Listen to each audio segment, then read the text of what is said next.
You translated the Analects of Confucius as well as Tao Te Ching. You introduced both those Chinese classics to the Icelandic audience. But language is just one barrier.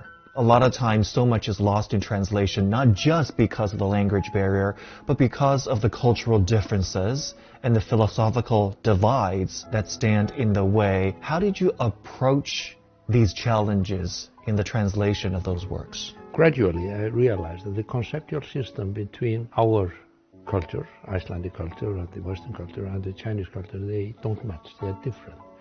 For instance, I even had a quarrel with one of my classmates about the color of the soils. I said, you have a light brown color of your earth, while in Iceland we have dark brown color. And I said, what do you mean? It's yellow. I said, no, it's light brown. And it took a very long time for me to realize that China doesn't have the color brown as a prime color. It is either yellow or it's dark, gray, or even reddish. This goes all over. Everything is different. Eventually, when I was studying, in Peking University, Western philosophy, a lot of it Marxist, but also Hegelian, every time we were discussing something, they would drift into discussing something in ancient Chinese history. And then they would quote some obscure ancient philosophers. I thought they were obscure. They were not obscure for the Chinese. And gradually I realized they really thought about things always in historical context.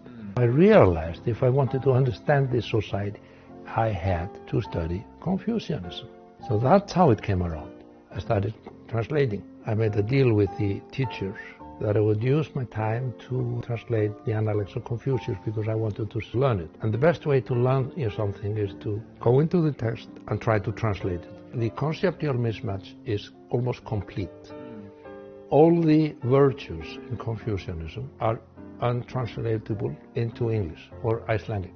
They don't match. They're not the same. Our culture is Christian. We have some commandments about what you should not do. Confucianism, sin, is one of the principal concepts.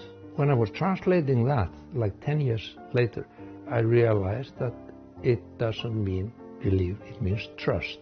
And it's based on experience. And it's the same about all the other Chinese ethics or moralities.